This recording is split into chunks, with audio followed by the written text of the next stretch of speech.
Hello everyone, I am Shivansh. I am a third year student in IIT BHU. तो इस video में हम discuss करेंगे एक कॉन्ट्रोवर्शियल स्टेटमेंट जो तुम्हारा एनसीईआरटी में दिया हुआ है। तो ये तुम्हारा डी ब्लॉक चैप्टर जो क्लास 12 में, उसमें ऐसा है। देखो, जनरली क्या होता है ना कि हमारा जनरल ट्रेंड क्या होता है कि तुम्हारा पहले क्या करता है, जो तुम्हारा रेडियस है पहले डिक्रीज करती है, ठीक है। उसके बाद कांस्टेंट रहती है, आयरन से निकल तक देन तुम्हारा कॉपर जिंक में फिर से इंक्रीज होता है, ठीक है। तो अगर ऐसा बात करें कि ऐसा क्यों होता है, ठीक है, तो अगर तुमको डिटेल में देखना है तो तुम मेरा पीरियोडिक टेबल के लेक्चर्स देख सकते हो, ठीक है। उसकी लिंक भी मैं तुमको डिस्क्रिप्शन में दे दूंगा। मैं तुमको ओवर भी दे देता हूँ एक्चुअल में होता क्या है। मैं मतलब बहुत शॉर्ट में बताऊंगा, ज़्यादा डिटेल में नहीं जाऊंगा।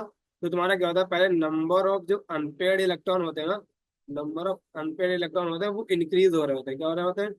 इंक्रीज हो रहे होते हैं। इसीलिए तुम्हारा क्या करता है, मेटेलिक बॉन्डिंग क्या करती है, इंक्रीज करती है, ठीक है। मैंने बता रखा है कि जितना ज्यादा अनपेड इलेक्ट्रॉन होंगे, जितने ज्यादा फ्री इलेक्ट्रॉन्स होंगे, उतना ही अच्छा मेटेलिक बॉन्ड बनता है, ठीक है। तो उतना ही वो स्ट्रॉन्ग बॉन्ड बनता है। स्ट्रॉन्ग बॉन्ड बनेगा मतलब रेडियस क्या होगी, कम होगी, ठीक है। तो स्टार्टिंग में क्या होता है, नंबर ऑफ अनपेड इलेक्ट्रॉन बढ़ते हैं, इसलिए तुम्हारा मेटालिक बॉन्डिंग क्या करता है, इंक्रीज करता है। तो मेटल बॉन्ड स्ट्रॉन्ग बनता है, तो एटॉमिक रेडियस क्या करती है, पहले डिक्रीज करती है, ठीक है। और जेड इफेक्टिव के अकॉर्डिंग भी ये होना चाहिए कि तो लेफ्ट राइट जाते हैं क्या होता है, जेड इफेक्टिव बढ़ता है, ठीक है। Force on the outermost shell electron बढ़ता है, तो तुम्हारा रेडियस डिक्रीज करती है, ठीक है। तो दोनों फैक्टर क्या करते हैं, इसको रेडियस को डिक्रीज कर रहे होते हैं। बट उसके बाद क्या होता है ना, आगे जाके क्या होता है ना, तुम्हारा जेड इफेक्टिव तो बढ़ रहा होता है, जेड इफेक्टिव तो बढ़ रहा होता है। बट आगे जाके क्या होता है ना तुम्हारा, कि नंबर ऑफ अनपेड इलेक्ट्रॉन होते हैं, ठीक है, या फिर बोले नंबर ऑफ फ्री इलेक्ट्रॉन्स होते हैं, ठीक है, वो क्या हो जाते हैं, कम हो जाते हैं। वो क्या होते हैं, कम हो जाते हैं। क्यों ऐसा होता है? क्योंकि तुम्हारा क्या हो जाता है, पेयरिंग होना हो जाता है, ठीक है। पहले तुम क्या करते हो, पहले इलेक्ट्रॉन फिल करते हो 1 2 3 4 5, तो यहाँ तक तुम्हारा क्या, एम एन तक, स्कैंडियम से एम एन तक इंक्रीज किया अनपेड इलेक्ट्रॉन्स, ठीक है, जो लूजली बॉन्ड होंगे। तो इसलिए क्या हुआ, पहले तुम्हारा एम एन तक क्या गया, एटॉमिक रेडियस डिक्रीज किया।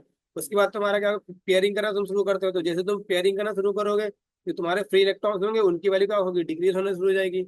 इसीलिए तुम्हारा फिर इसीलिए क्या होगा यहाँ तक तुम्हारा क्या होगा, जहाँ तुम्हारा इस एम एन से लेके तुम्हारा निकल तक क्या करेगा, एटॉमिक रेडियस अप्रोक्सीमेट सिमिलर रहेगी।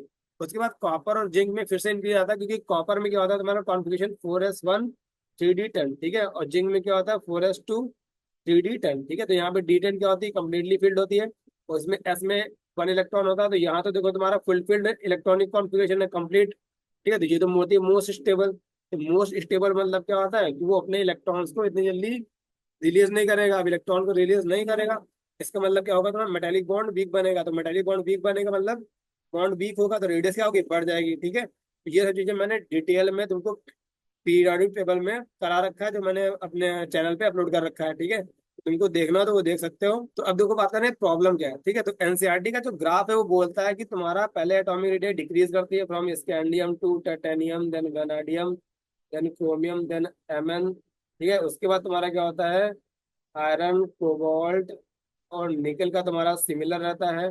देन तुम्हारा क्या होता है, कॉपर और जिंक में फिर से बढ़ जाता है, ठीक है।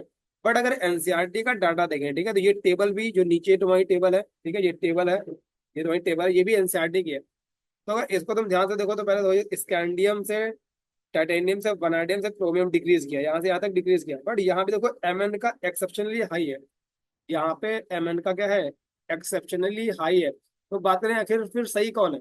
अब एनसीईआरटी एक बार ग्राफ में बोल ली कि हाँ, एमएन की वैल्यू कम होगी क्रोमियम से रेडियस क्या होगी, एमएन की कम होगी। और इसका डाटा बोल रहा है कि क्रोमियम से एमएन की रेडियस क्या होगी, ज्यादा होगी। तो बात करें सही क्या है। देखो जो तुम्हारा ये पेड में डाटा में दिया है ना, डाटा में दिया है वो मोर करेक्ट है। वो तुम्हारा क्या है, एनसीईआरटी में उन्होंने ना कि क्या किया है ना कि ग्राफ में गलत दिया हुआ है, ठीक है। तो तुम्हारा क्या है ना, तो तुम्हारा डाटा है क्या है, वो मोर करेक्ट है। अगर बात करें क्यों, तो देखो एमएन में क्या होता है, एमएन में क्या होता है 4s2 3d5, ठीक है। तो ये होती क्या, हाफ फील्ड स्टेबिलिटी क्या होती है। तो due to half filled stability क्या होगा, जो तुम्हारे फ्री इलेक्ट्रॉन्स होंगे, जो तुम्हारे फ्री इलेक्ट्रॉन्स है उनकी जो अवेलेबिलिटी होगी वो क्या होगी, लेस होगी, ठीक है। तो लेस अवेलेबिलिटी होगी तो क्या होगा, जो तुम्हारा मेटेलिक बॉन्ड बनेगा वीक बनेगा। मेटेलिक बॉन्ड वीक बनेगा, इसका मतलब क्या है, जो तुम्हारी रेडियस होगी, ठीक है, रेडियस होगी इसीलिए इंक्रीज कर जाती है, ठीक ठीक है ना। इस एमएन की तुम्हारे अगर ध्यान देते हो डाटा के अकॉर्डिंग क्या है, इस एमएन की रेडियस ना जिंक के इक्वल है, ठीक है। एमएन की रेडियस क्या है 137, जिंक की भी कितनी है 137, ठीक है। तो ये तुम्हारे एनसीईआरटी में एक जगह पे ऐसा दिया, दूसरी जगह पे ऐसा दिया है, तो इस बात का ध्यान रखना, ठीक है। तो जब भी तुमसे जेई में क्वेश्चन पूछेगा, या तो वो तुमसे ऐसा ऑप्शन देगा जिसमें तुम्हारा ये मतलब ये डाटा के अकॉर्डिंग होना चाहिए, एमएन की इंक्रीज कर रही है, तो वैसा ऑप्शन नहीं होगा। या तो फिर ऐसा ऑप्शन अगर दे दे कि एमएन की पूछे, तो तुमको क्या करना है, एमएन की रेट ज्यादा बतानी है एज कम्पेयर टू क्रोमियम, ठीक है। तो ये तुम्हारा कॉन्ट्रोवर्शियल स्टेटमेंट था कि एनसीईआरटी में दो चीजें लिखी हुई हैं सेम चीज के बारे में, सेम स्टेटमेंट तुम्हारा दो अलग अलग चीजें बता रहा है, तो इस चीज को ध्यान रखना। तो if you are new to my channel, तो मैं बता दूं कि मेरा एक टेलीग्राम चैनल है, ठीक है, और एक टेलीग्राम ग्रुप है, ठीक है। तो वहां पे मैंने तुम्हारे मटेरियल्स दे रखे हैं, पीवाईक्यू दे रखे हैं, और जो तुम्हारा टेलीग्राम ग्रुप है वहां पे जो तुम्हारे चैप्टर से रिलेटेड डाउट होते हैं, जो भी मैं पढ़ाता हूँ, जैसे मैंने अभी तक atomic structure periodic table complete करा दिया है और तुम्हारा मोड कॉन्सेप्ट करा दिया है, ठीक है। तो उनका नोट्स भी जो यूट्यूब पे मैं पढ़ाता हूँ, उनके सारे नोट्स वो सारे के सारे टेलीग्राम चैनल पे हैं, ठीक है। तो वो चैनल का लिंक में मैं डिस्क्रिप्शन में दे दूंगा। तो अगर तुम चैनल पे नए हो तो चैनल को सब्सक्राइब करो, लाइक करो और शेयर करो, ठीक है।